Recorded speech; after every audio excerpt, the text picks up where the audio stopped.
弟兄姊妹平安，今天是2026年4月10号。今天的经文是诗篇16篇，雅各书第5章第9节，第6章第3节，哥林多前书15章第1节到11节。今天要跟大家分享的主题是复活的见证。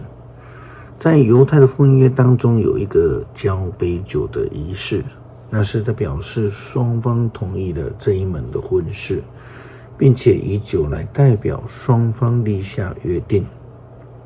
这就是基督教守圣餐的杯的深刻意涵。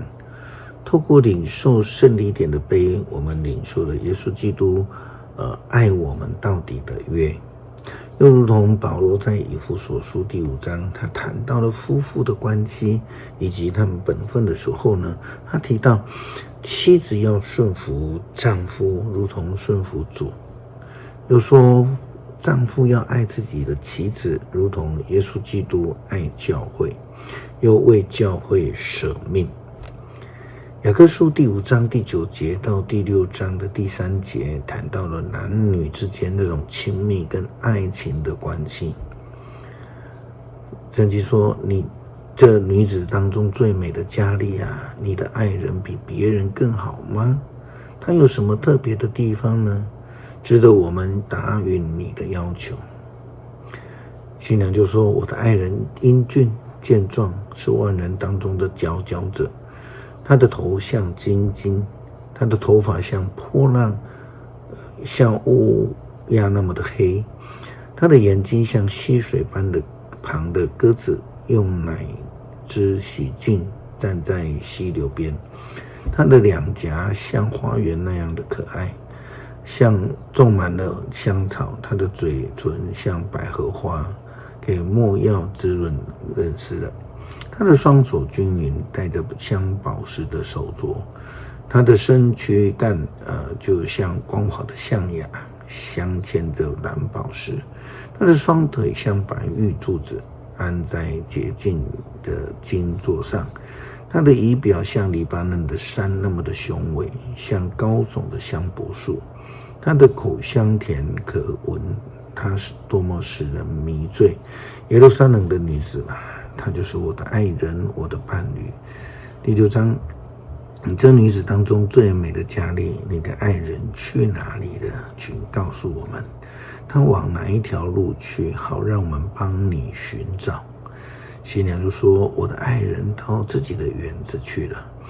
花床盛开着凤仙花，他在那里牧养羊群，采摘百合花。我的爱人是我的，我是他的，他在百合花丛中放牧羊群。保罗在写信给哥林多教会的书信当中，见证了复活的主。他又提到主耶稣基督复活之后向门徒们显现的事情，这是复活的见证。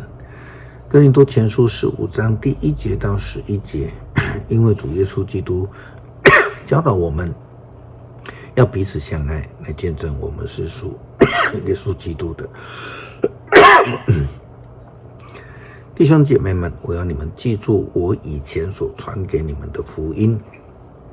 这福音你们领受了，并且用它做信心的基础。如果你们持守这福音，不是空空洞洞的相信，一定会因着它而得救。我曾经把我那所领受的最重要的信息传授给你们，就是按照圣经所说的，基督为我们的罪死了，又按圣经所说的，他被埋葬了，在第3天复活了。他向彼得显现，又向12门徒显现。以后他又一次向500多个跟从他的人显现。这些人多数还活着，虽然已经有一些死的。后来他向雅各显现，又向所有的使徒显现。最后他也向我显现。我好像一个在不正常的情况下出生的人。我在使徒中原是最微小的，不配称为使徒，因为我迫害过上帝的教会。但是由于上帝的恩典，我才成现在的今天的我。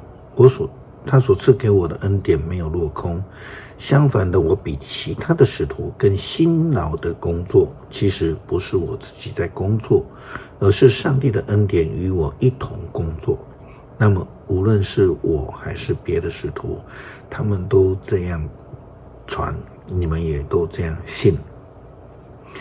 显现是耶稣基督复活的见证，是基督徒蒙恩得救的记号。诗篇16篇，上帝啊，求你保护我，因为我投靠你。我对上主说，你是我的主，你是我一切幸福的源头。上主忠诚的子民多么的高贵啊，跟他们在一起是我最大的喜乐。追随其他神明的人招惹无穷的祸患，我绝不参与他们的祭祀，也不祭拜他们的神明。上主啊，你是我一切福分的源头，你掌握我的生命，你的赏赐多么的佳美，你给我地业多么的令人喜爱。我颂赞上主，因为他指导我。夜间我的良知唤醒我，我时时体会到上主在我面前，他在我身边，我不至于动摇。所以我的心欢喜，我的灵快乐，我的肉身安稳自在。因为你不会让我下阴间，也不会容许你忠贞的仆人见冥府。你会指示我生命的道路，在你的面前满有喜乐，在你身边我有永远的幸福。恳求爱我们的主以圣灵来向我们显现，让我们能够得着救恩，成为主所呼召的对象，如同使徒们、保罗众多信仰前辈一样，让我们成为耶稣基督复活的见证。祷告奉主耶稣基督圣名求，阿们。